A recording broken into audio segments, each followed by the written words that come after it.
when an inquirer about Zen came to a master, often, they approach a Zen master with a kind of key question.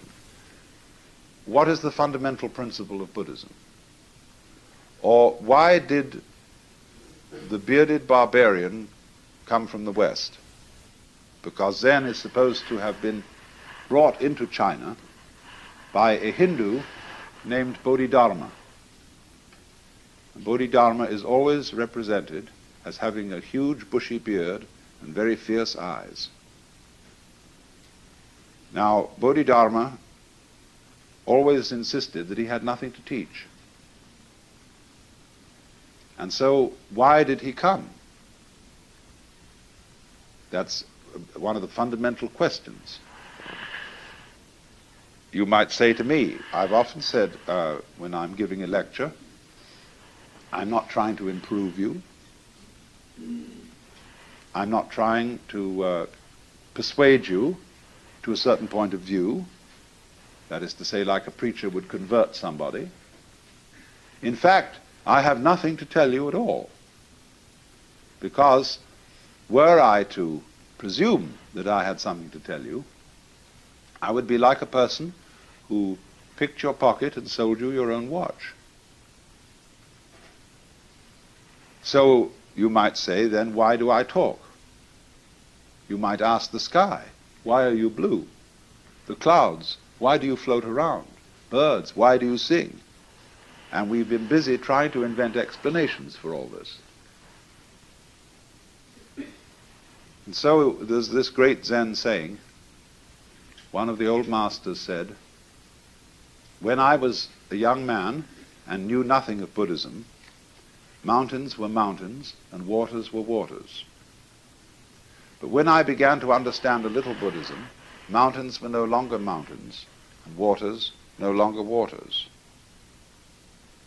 In other words, when one starts scientific and philosophical inquiries, everything gets explained away in terms of its causes or other things that go with it. Or one sees that all the things in the world, what we think are separate things, are as things illusions. There is nothing separate. So, but he said at the end, but when I had thoroughly understood, mountains were mountains and waters are waters. So, this is what's called direct pointing.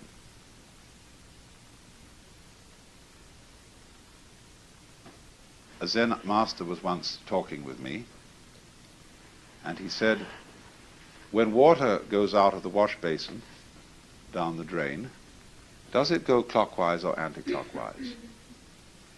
And this was all phrased in the middle of a very ordinary conversation. And, it just seemed like a speculative question. And I said, it might go either. He said, no, like this. Now, he said, which came the first, egg or hen? I said, tuk, tuk, tuk, tuk, tuk. Now, he said, that's the point.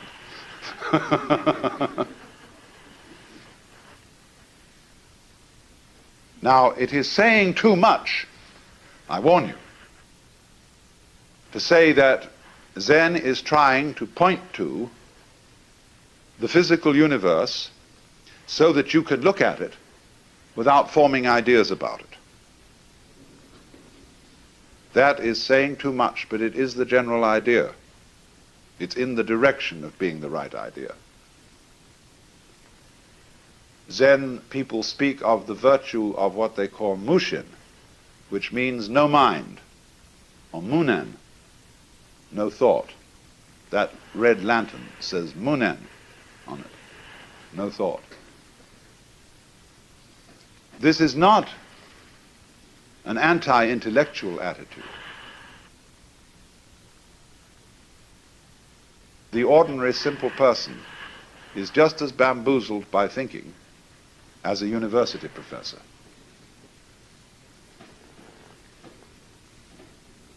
You can think intellectually in a no-think way. That's the art. It doesn't mean not to have any thoughts at all. It means not to be fooled by thoughts, not to be hypnotized by the forms of speech and images that we have for the world, not to be hypnotized by them into thinking that that is the way the world really is. So if I say this is a fan, it isn't. To begin with, fan is a noise. And this doesn't make the noise fan, but just whoosh. But it can be many other things than a fan. It could be a back scratcher. Very well. All sorts of things. Don't let words limit the possibilities of life. Actually, this fan has an inscription on it written by a Zen master who is 100 years old. And it says, "I don't understand, I don't know anything about it." So that goes back to the story of Bodhi Dharma, that when he first came to China, sometime a little before 500 AD, he was interviewed by the Emperor Wu of Liang. The emperor was a great patron of Buddhism and said, "We have caused many monasteries to be built, monks and nuns to be ordained, and the scriptures to be translated into Chinese. What is the merit of this?" And Bodhidharma said, "No merit whatever." Well, that really set the emperor back, because the popular understanding of Buddhism is that you do good things like that, religious things, and you acquire merit. And this leads you to better and better lives in the future, so that you will eventually become liberated. And so he was completely set back, so he said, well, what is the first principle of the holy doctrine? And Bodhidharma said, vast emptiness and nothing holy. Or in vast emptiness there is nothing holy. So the emperor said, who is it then that stands before us? The implication being, aren't you supposed to be a holy man? And Bodhidharma said, I don't know. So the poem says, plucking flowers to which the butterflies come, Bodhidharma says, I don't know. And another poem like it, if you want to know where the flowers come from, even the god of spring doesn't know. So anybody who says that he knows what Zen is a fraud. Nobody knows. Just like you don't know who you are. All this business about your name and your accomplishments, your certificates, what your friends say about you, you know very well that's not you. But the problem to know who you are is the problem of smelling your own nose. When the great Japanese master Dogen came back from China in about the year 1200 to bring his school of Zen into Japan, they asked him, what did you learn in China?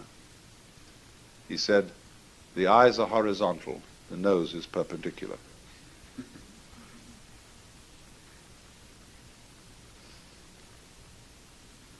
This man went on to write a tremendous book about Zen. They're so contradictory, these people. Don't expect consistency out of a Zen master. Big, big book called the Shobo Genzo. I talked with the Zen master about this book in Japan, and he said, oh, he said, that's a terrible book. It explains everything so clearly. It gives the show away. He said, you don't need any book for Zen.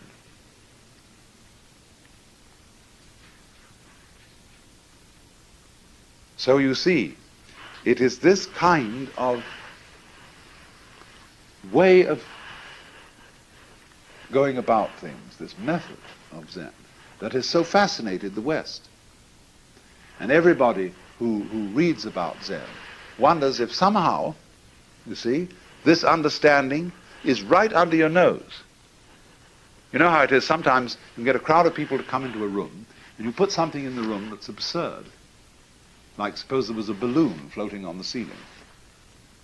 People could come in and not notice it at all. Or, you know, somebody puts on something weird, some kind of a funny necktie or something. And you say to a person, well, haven't you noticed? A woman in a new dress, you know? Haven't you noticed? He said, well, no, what is it? What is it? You know, it's right under your nose. They're staring you in the face, but you don't see it. And Zen is exactly like that.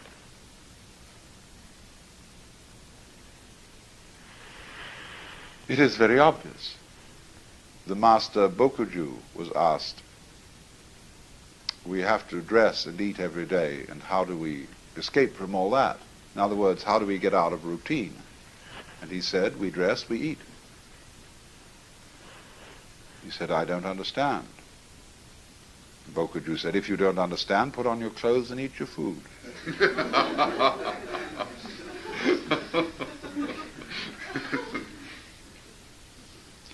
Another Zen master in quite recent times was interviewing a student. You see, all these stories I'm telling you are connected, and what I want you to do is to grasp intuitively the connection. I was interviewing a student, Western student, and he said, get up and walk across the room. He got up and walked and came back. He said, where are your footprints?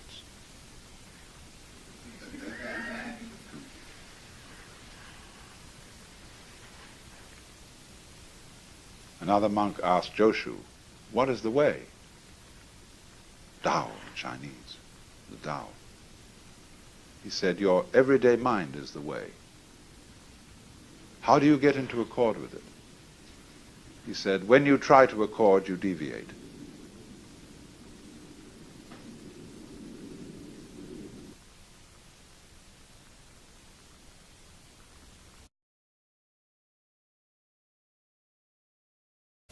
Because Zen is supposed to have been brought into China by a Hindu named Bodhi Dharma. Bodhi Dharma is always represented as having a huge bushy beard and very fierce eyes. Now, Bodhi Dharma always insisted that he had nothing to teach. And so, when an inquirer about Zen came to a master, often, you know, they approach a Zen master with a kind of key question. What is the fundamental principle of Buddhism? Or why did the bearded barbarian come from the West? The clouds, why do you float around? Birds, why do you sing? And we've been busy trying to invent explanations for all this. And so there's this great Zen saying. One of the old masters said, when I was a young man and knew nothing of Buddhism, mountains were mountains and waters were waters. Why did he come? That's one of the fundamental questions. You might say to me, I've often said when I'm giving a lecture, I'm not trying to improve you. I'm not trying to persuade you to a certain point of view. That is to say, like a preacher would convert somebody. In fact, I have nothing to tell you at all. Because were I to presume that I had something to tell you, I would be like a person who picked your pocket and sold you your own watch. So you might say, then why do I talk? You might ask the sky, why are you blue?